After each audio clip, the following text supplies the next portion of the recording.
રક્ષક જ ભક્ષક આ સૂત્ર અને આ ટાઇટલ એટલા માટે આપવું પડ્યું છે કે કેટલાક પોલીસ કર્મચારીઓ અને કેટલાક સરકારી અધિકારીઓ અત્યાર સુધી ભ્રષ્ટાચારમાં સામેલ હતા એવા સમાચાર સાંભળતા હતા, ફ્રોડ કરતા હતા એવા સમાચાર પણ સાંભળ્યા, કડકી કરતા હતા એવું પણ સાંભળ્યું, ખંડણી ઉઘરાવતા હતા એવા પણ ગુના દાખલ થયા. પણ જ્યારે આ સરકારી કર્મચારીઓ અને તેમાં પણ વર્દીધારી, એ પણ ખાખીની વર્દી, પવિત્ર વર્દીધારી, કોઈ દુષ્કર્મના આરોપ એની ઉપર લાગીને એફઆઈઆર નોંધાય ત્યારે ન છૂટકે આ શબ્દ વાપરવો પડે છે. અને કેસ બે આવ્યા છે, બંને કેસ અમરેલી જિલ્લામાં છે. અમરેલી પોલીસ ઉપર અનેક આરોપ તો લાગતા રહ્યા છે અત્યારે, પણ આ તમામની વચ્ચે અમરેલીના એ બે પોલીસ કર્મીઓ, એમના બંને કિસ્સા દર્દનાક છે, શરમજનક છે.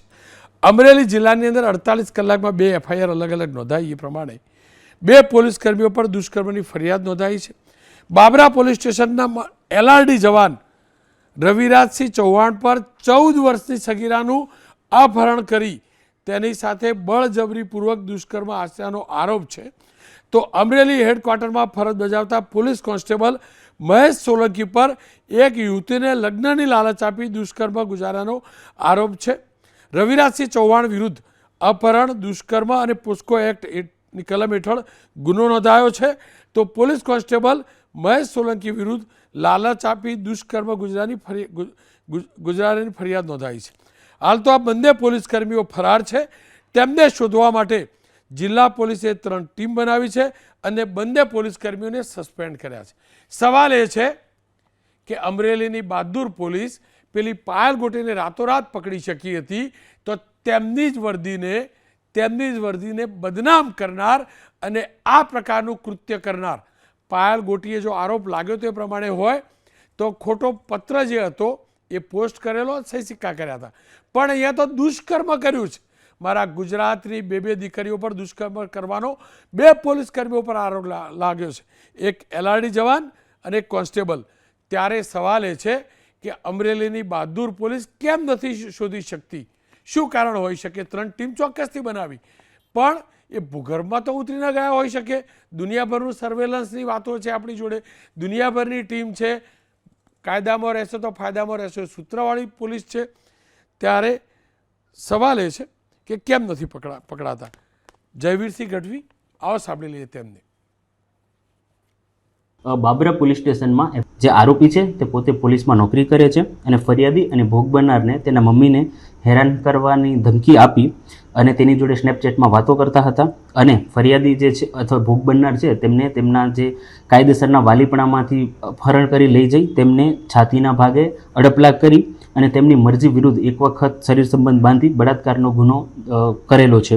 એની સિવાય જે બીજો કેસ છે એનામાં અમરેલી સિટીમાં ફરિયાદીના જણાવ્યા અનુસાર જે આરોપી છે એ પોલીસમાં હોય છે અને જે ફરિયાદી છે એની જોડે 1 વર્ષથી ઇન્સ્ટાગ્રામમાં વાતચીત કરતા હતા અને એને લગ્ન કરવાની પ્રોમિસ આપેલી હતી, પરંતુ એ લગ્ન કરવાની લાલચ આપી એની જોડે અવારનવાર શરીર સંબંધ બાંધેલું હતું અને એક વખત એને લાફો મારી અને જે ગુનો કર્યો છે એ ગુનો રજીસ્ટર કરવામાં આવેલું છે. હાલમાં આ જે બંને પોલીસ કર્મીઓ છે એમને સસ્પેન્ડ કરવામાં આવેલા છે. આ બંને આરોપીઓ છે એ હાલમાં અત્યારના ફરાર છે. એમની પકડ કરવા માટે 3 અલગ અલગ ટીમોની રચના કરવામાં આવેલી છે. દુષ્કર્મનો એક ગુનો બનાસકાંઠામાં પણ નોંધાયો છે. પાલનપુરમાં જે ગુનો નોંધાયો છે એ પ્રકારે લાઈફ ડિફેન્સ એકેડેમીના સંચાલક પ્રવીણ કુગસિયા પર આરોપ છે દુષ્કર્મ કરવાનો. એ પણ તાલીમ લેતી યુવતીને પાસ કરવાની લાલચ આપીને દુષ્કર્મ કરવાનો, બાદમાં બીભત્સ વિડીયો ઉતારી બ્લેકમેલિંગ કરવાનો આરોપ આ યુવતીએ લગાવ્યો છે અને એ અંતર્ગત ફરિયાદ નોંધાઈ છે. પાટણની વાત કરી લઉં, એન્જિનિયરની, તો પાટણમાં જેટકોના નાયબ કાર્યપાલક ઇજનેર પરેશ પટેલ સામે પણ દુષ્કર્મની ફરિયાદ નોંધાઈ છે. પરેશ પટેલ પર તેમની સાથે જ ફરજ બજાવતા સહકર્મીની પત્ની એ દુષ્કર્મ કરવાનો આરોપ લગાવ્યો છે અને એ પણ સહકર્મચારીને નોકરીમાંથી છૂટા કરી દેવાની ધમકી આપી તેની પત્નીને અલગ અલગ સ્થળે લઈ જઈ દુષ્કર્મ આચર્યાનો આરોપ સાથેની ફરિયાદ પાટણ જિલ્લાના સરસ્વતી પોલીસ સ્ટેશનમાં નોંધાયું છે. પરેશ પટેલ હાલ વોન્ટેડ છે, પોલીસ તેમને શોધી રહી છે. સવાલ એ છે કે આટલા જવાબદાર લોકો અને તેમાં પણ ખાસ કરીને વર્દીધારી લોકો આ પ્રકારનું કૃત્ય કરે અને પોલીસ પકડી કેમ ન શકે? ચર્ચા એ મુદ્દે કરવી છે. કેમ કે પોલીસ પકડી નથી શકતી એનો મતલબ એ થયો દુષ્કર્મ કરવાવાળાએ કર્યું પણ એમના વિભાગના કર્મચારી છે ને, પોલીસની જવાબદારી છે. આપણે જ્યારે કહેતા હોઈએ કે બહેન દીકરી મારા ગુજરાતમાં સલામત છે ને છે, તો એ સલામત રાખવાની જવાબદારી પણ પોલીસ અને વિભાગના કર્મચારીઓની સવિશેષ છે. પેલા એન્જિનિયર પણ એટલો જ ગુનેગાર છે જો આરોપ પ્રમાણે સાચા હોય તો, અને એ જ પ્રકારે ટ્રેનિંગ સંચાલક એકેડમીનો પણ ગુનેગાર છે જો એ પ્રકારના આરોપ હોય તો. મારી સાથે ગીતાબેન પટેલ જોડાયા છે, કોંગ્રેસના નેતા છે. પારુલબેન પટેલ ભારતીય જનતા પક્ષના નેતા છે. આરસી પટેલ સાહેબ પૂર્વ ડીવાયએસપી છે. પારુલબેન, આપની પાસેથી જાણવું છે, પોલીસ બહાદુર, પોલીસ તપાસ જબરજસ્ત કરે, પોલીસે એફઆઈઆર નહોતી એ પણ સારું કામ કર્યું. જનરલી પોલીસ એફઆઈઆર નથી નહોતી, પોલીસે એફઆઈઆર તો નહોતી પણ પોલીસકર્મીને જ ન પકડી શકે, આવું તો કેવી રીતે હોઈ શકે? મને સમજાવો. પેલી પાયલબેન ગોટીને અડધી રાત્રે પકડેલી, આ જ અમરેલી પોલીસ, બહાદુર પોલીસ છે પાછી, જબરજસ્ત નેટવર્કવાળી. રોનકભાઈ, આ જે બહાદુરી છે ને એ ખાલી એક વ્યક્તિ માટે નથી. આપણી પોલીસ છે ને એ હંમેશા દરેક વ્યક્તિને ન્યાય આપવા માટે બનેલી છે અને 110% હું અહીંયાથી આપને કહું છું કે ડેફિનેટલી આવતીકાલ સુધીમાં આ બંને જણા પકડાઈ પણ જશે અને બંનેને તાત્કાલિક અસરથી સસ્પેન્ડ પણ કરાયા છે અને કોઈ પણને છોડવામાં નહીં આવે. ચાહે આપણે જોયું છે કે 30 વર્ષથી ભારતીય જનતા પાર્ટી ઉપર જ્યારે પ્રજાએ વિશ્વાસ મૂક્યો હોય ને ત્યારે આપણા મૃદુ અને મક્કમ મુખ્યમંત્રી શ્રી ભૂપેન્દ્ર દાદા અને આપણા ગૃહમંત્રી શ્રી હર્ષભાઈ સંઘવી સાહેબનું જે નેતૃત્વમાં જે રીતે ટીમ કામ કરી રહી છે એ અદ્ભુત રીતે કામ કરી રહી છે અને આપણે એ વસ્તુ ભૂલવી પણ ના જોઈએ કે આવી રીતે થાય છે. આપણે જોયું છે કે રામાયણ વખતે જ્યારે રામ રાજ્ય હતું ને ત્યારે પણ રાવણ તો હતો જ, એટલે ક્યારેક થઈ જાય છે એ ખૂબ જ દુર્ભાગ્યપૂર્ણ છે, ખૂબ જ દુઃખદ છે અને હું એને સખત શબ્દોમાં વખોડી રહી છું અને ભારતીય જનતા પાર્ટીની સરકાર અને અમારા ગૃહમંત્રી શ્રી બંને એને કડકમાં કડક સજા આપશે અને આના ઉપર ખૂબ એવા દાખલો બેસાય એવા એને પગલાં લેવામાં આવશે. એટલે રોનકભાઈ, આપણે વાત કરીએ છીએ કૃષ્ણકાલમાં પણ કૌરવો હતા, એટલે દરેક જગ્યાએ ઇવન જોઈએ તો ઓવરઓલ દેશની વાત કરીએ તો ગુજરાતમાં આખા દેશમાં ગુજરાત ઘણું સેફેસ્ટ છે, કારણ કે આપણે જોયું છે કે રાત્રે 2 વાગે નવરાત્રીમાં આપણી દીકરીઓ બહેન આરામથી ફરે છે. એ પણ આપણે ના ભૂલવું જોઈએ, એ પણ આપણે માનવું જોઈએ અને આપની જ પ્રતિષ્ઠિત ચેનલ દ્વારા આપે પોતે પણ આને ઘણી વખતે વખાણ કર્યા છે કે આપણી એક ગુજરાતી માનસિકતા છે. પણ તમે જે રામાયણ અને મહાભારતની વાત કરીને તો બંનેમાંથી એ રાવણ હોય કે કૌરવો કોઈને ના છોડવા જોઈએ. એ વર્દીધારી નહોતા, એ વર્દીધારી નહોતા. વર્દીધારી હવે એક રોનકભાઈ આમાં કેવું છે, મારો સવાલ એ છે કે વર્દીધારી રક્ષક ભક્ષક કેવી 100% આપની વાતથી હું સહેમત છું, પણ વર્દી જ્યારે આપવામાં આવે છે ને ત્યારે લેખિત પરીક્ષા થતી હોય, પછી પ્રેક્ટિકલ એક્ઝામ્સ થતી હોય, ત્યારે તો ખબર નથી એના મનમાં શું વિચારો ચાલે છે. માનસિક અસ્થિરતા કહી શકાય આપણે, અને આવા માનસિક વિકૃતિ કહી શકાય. અને માનસિક વિકૃતિ જેના મગજમાં હોય એ આપણે ઓન પેપર ના ઓળખી શકીએ અને જ્યારે આવું કૃત્ય કરે છે તો એને ક્યારે છોડવામાં તો આવશે જ નહીં. અને આપણે કેટલા દાખલા અત્યાર સુધી જોયા છે, ચાહે સુરતના હોય કે ચાહે અમદાવાદના હોય. આપણે જોયું છે કે 6-6, 7-7 દિવસમાં ચાર્જશીટ દાખલ કરવામાં આવી છે 250-300 પત્તાની, અને સાથે સાથે 26 દિવસમાં ફાંસીની સજા આપવામાં આવી છે. રોનકભાઈ, એટલે આપણે જે ગૃહ મંત્રાલય છે ને ખૂબ સરસ કામ કરે છે. આપણો લો એન્ડ ઓર્ડર ખૂબ કંટ્રોલમાં છે, આપણે સર્વે જાણીએ છીએ, પણ આવા ક્યાં કિસ્સા થાય છે ખરેખર દુઃખદ છે, થવા જ ના જોઈએ અને આના ઉપર દાખલો બેસાડવામાં આવવો જ જોઈએ, જેથી કરી અને હું પોતે અહીંયાથી અપીલ કરું છું, મારી બહેન દીકરીઓ સેફ હોવી જોઈએ. રાત્રે અત્યારે હું અહીંયા સ્ટુડિયોમાં બેઠી છું, રાત્રે હું પણ જઈશ તો ઘરે લેટ પહોંચીશ, તો બધાની સેફટી એ બધાની જરૂરિયાત છે.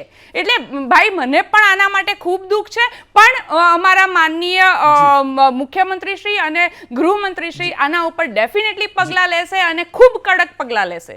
પારુલબેન, આપ જોડાયેલા રહેજો. મારે એ મુદ્દે તમારી સાથે ચર્ચા નથી કરવી, પણ ખાલી તમારા ધ્યાનમાં લાવી દઉં.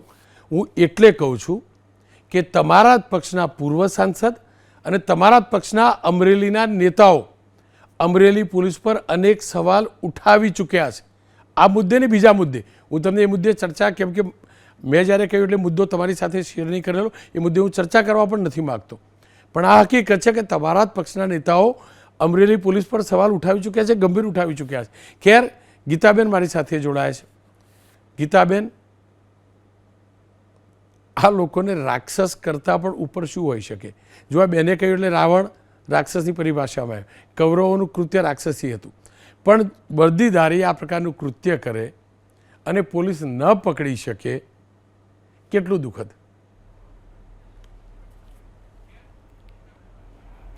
રોનકભાઈ, આપણે રામાયણ ને મહાભારતની દુનિયા કરતાં આપણે લોકશાહીમાં જીવીએ છીએ અને લોકશાહીમાં જ્યારે પોલીસ સ્ટેશન પર મારા પર કોઈ દમન કે અત્યાચાર થતો હોય ત્યારે હું પોલીસ સ્ટેશન પગથિયા ચડવાની એઝ એ મહિલા તરીકે તો મારા મનમાં અનેક પ્રકારના સવાલો થતા હોય છે. અને જ્યારે રક્ષક, જેને રક્ષા કરવાનું કામ પોલીસ સ્ટેશનમાં આપવામાં આવતું હોય અને એ જ ભક્ષક બનતો હોય તો મને એવું લાગે છે કે આ દીકરીએ હિંમત કરીને કદાચ એકવાર કહ્યું હશે કે મારા ઉપર આ અધિકારીએ દુષ્કર્મ કર્યું છે, કે મને મારું અપહરણ કર્યું છે.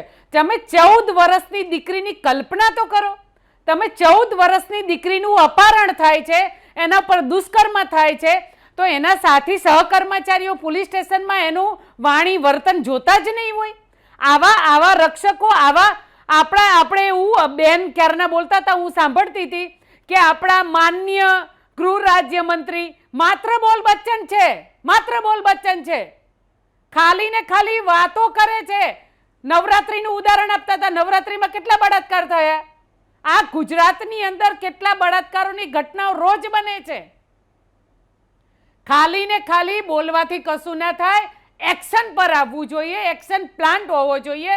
કારણ કે પોલીસ સ્ટેશનની અંદર જ ગુજરાતની મહિલાઓ સુરક્ષિત ના હોય તો આ ગુજરાતની મહિલાઓ ક્યાં સુરક્ષિત છે? સૌથી મોટો સવાલ. આપણે આજના મુદ્દામાં 4 ઘટનાઓ છે. અમરેલીની 2 ઘટનાઓ, પાલનપુરની ઘટના અને પાટણની.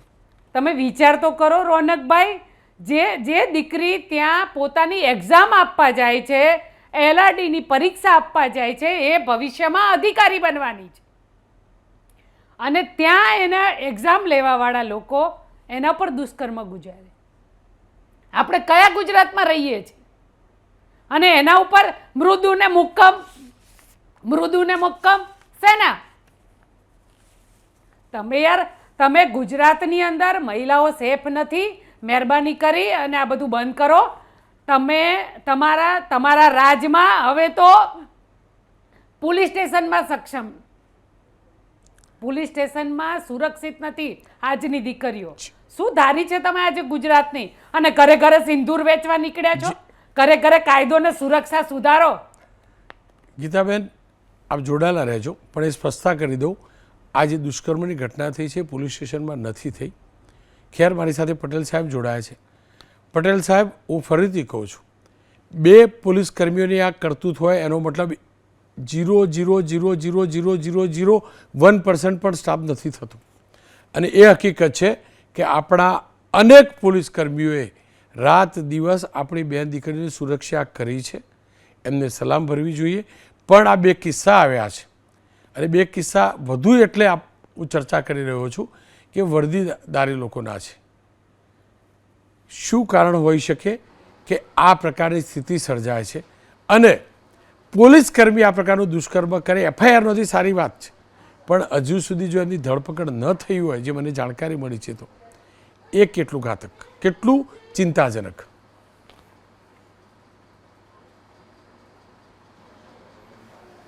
નમસ્કાર રોનકભાઈ.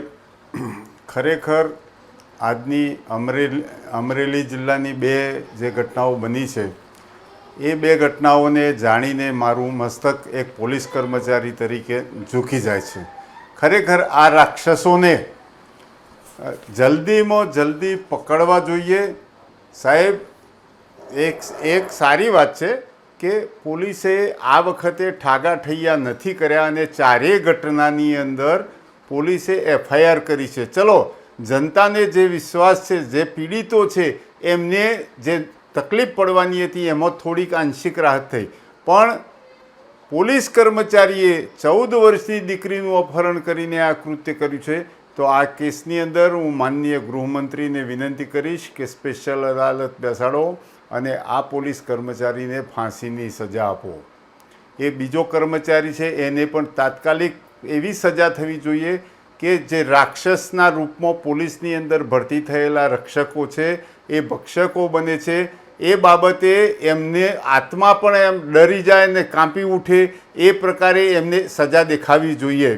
રહી વાત કે રાત દિવસ એક કરીને આપણી બેન દીકરીઓની ઇજ્જત, એમનું સુરક્ષા માટે આપણી જે પોલીસ કામ કરી રહી છે, ગુજરાતની પોલીસ જે રીતે કામ કરી રહી છે એ ધન્યવાદને પાત્ર છે.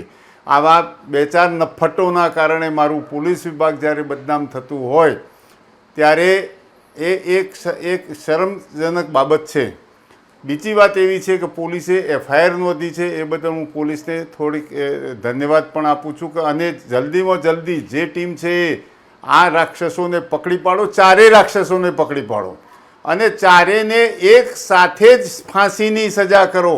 સમાજમાં ડર પેસાડો સાહેબ. આવા રાક્ષસો જ્યાં સુધી જીવતા રહેશે, એ પોલીસના સ્વરૂપમાં હોય કે એક ગાઈડના સ્વરૂપમાં હોય કે એક સિનિયર અધિકારીના સ્વરૂપમાં હોય, કંઈ પણ સ્વરૂપની અંદર હોય, પણ એમને એવી સજા કરવી જોઈએ કે જેથી કરીને ટૂંક સમયમાં એની અંદર કોઈ લખાપટ્ટી લાંબી નહીં, ટૂંક સમયમાં અઠવાડિયા 10 દિવસ 15 દિવસની અંદર આવા કેસોનો ચુકાદો પણ આવી જવો જોઈએ. રોનકભાઈ પટેલ સાહેબ, જે રીતે વાત થઈ એ પ્રમાણે પારુલબેન કહી રહ્યા હતા એ પ્રમાણે થોડાક કિસ્સા એવા બન્યા પણ છે કે પોસ્કોના કેસ ફટાફટ કોર્ટમાં ચાલ્યા હોય, ચુકાદા પણ આવ્યા હોય.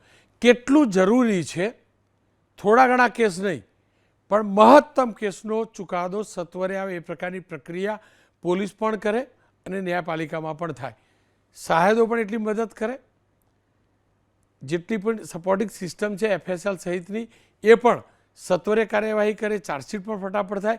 કેટલું જરૂરી છે, હું જનરલાઇઝ કરીને કહું છું, કેટલું જરૂરી છે જેના કારણે સત્વરે ચુકાદો આવે અને ગુનેગારોને સજા મળે અને એક સંદેશ જાય. ખૂબ જરૂરી છે, અત્યંત જરૂરી છે, આવશ્યક છે. અરે જ્યારે સાહેબ ગુજરાતની આ દેશની અંદર કોર્ટની અંદર ડીલે થવાના કારણે જ આરોપીઓ બેફામ થયા છે, ગુનેગારો બેફામ થયા છે. કોર્ટનો ડર નથી અને પોલીસ પણ નબળું ચાર્જશીટ કરે છે. પોલીસ ભ્રષ્ટાચાર કરી અને જે પ્રકારે આરોપીઓની મદદ કરી રહી છે અને કોર્ટમાં જામીન પણ થઈ જાય છે, એ વસ્તુ બહુ જ ખરાબ છે. હું તો એમ કહું છું કે 24 કલાકની અંદર આની અંદર કાર્યવાહી ચાલુ થઈ જાય.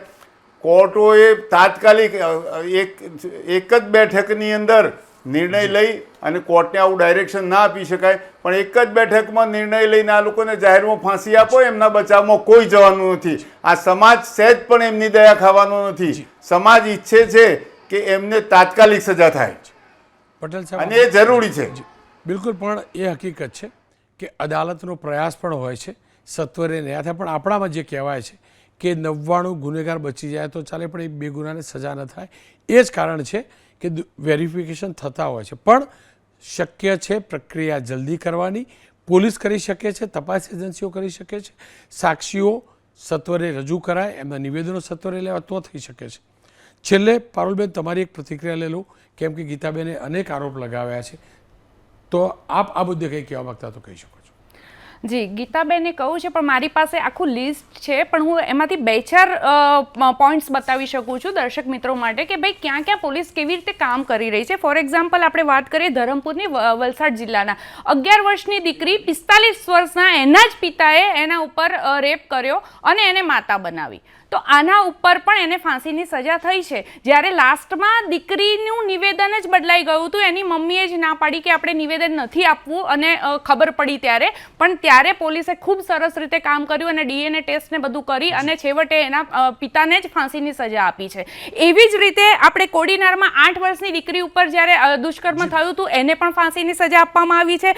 સચિન GIDCની આપણે સુરતનો કેસ છે, 16 વર્ષની સગીરા ઉપર થયો તો 20 વર્ષની ફાંસીની સજા અપાઈ છે. જુનાગઢની સ્પેશિયલ પોક્સો કોર્ટમાં પણ આ ચુકાદો અપાયો છે. એટલે ઓવરઓલ આપણે જોઈએ ને તો ભાઈ રોનકભાઈ, ભલે અમારા ગીતાબેન કહેતા હોય પણ પોલીસ જે કામ કરે છે ને એ દરેક, ચાહે વિપક્ષ હોય કે પક્ષ હોય, સત્તા પક્ષ, આપણે એને સેલ્યુટ કરવું જોઈએ. અને આપણી સામાજિક જવાબદારી છે, સહિયારી જવાબદારી છે આપણી બહેન દીકરીઓને સુરક્ષા કરવાની. અને એક પેરેન્ટિંગ ખૂબ, રોનકભાઈ ખાલી એક હું થોડી સેકન્ડ લઈશ, પેરેન્ટિંગ ખૂબ મહત્વનું છે આનામાં. કારણ કે જ્યાં સુધી આપણે વિચારીએ છીએ કે દીકરી બહાર ના જાય, દીકરી બહાર રાત્રે 2 વાગે કેમ એકલી જાય, અરે પણ દીકરાઓને પણ આપણે કેમ એજ્યુકેટ નથી કરતા, કેમ સારા સંસ્કાર નથી આપતા, કેમ વિકૃતિ આવે છે દિમાગમાં, આવી જ ના જોઈએ. એટલે આ જો આપણે આ સામાજિક રીતે સહિયારો પ્રયાસ કરીશું ને તો આપણા ગુજરાતને ખૂબ સરસ, ગુજરાત ઓલરેડી છે પણ વધારે સરસ બનાવી શકીશું. આપ બંનેનો ખૂબ ખૂબ આભાર. પટેલ સાહેબ, આપનો પણ આભાર.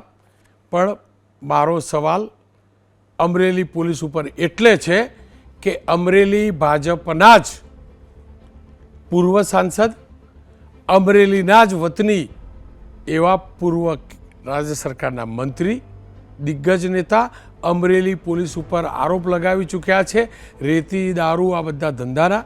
ત્યારે સવાલ એ છે કે બની શકે કે પોલિટિકલ આરોપ હોય, પણ પોલીસે જેટલી સક્રિયતા કેસ નોંધવામાં બતાવી છે, અપેક્ષા રાખું બીજા જે પણ આરોપ લાગ્યા હોય, કમસે કમ આ 2 લોકો કે જેમના કારણે વર્દી ઉપર આંગળી ઉઠી છે એમને સત્વરે પકડવામાં પણ આવે અને કાયદામાં રહેશો તો ફાયદામાં રહેશો મુજબ સરઘસ, હર્ષભાઈ કહેતા હતા એ રિકન્સ્ટ્રક્શન કે સરઘસ, એ પણ કાઢવામાં આવે.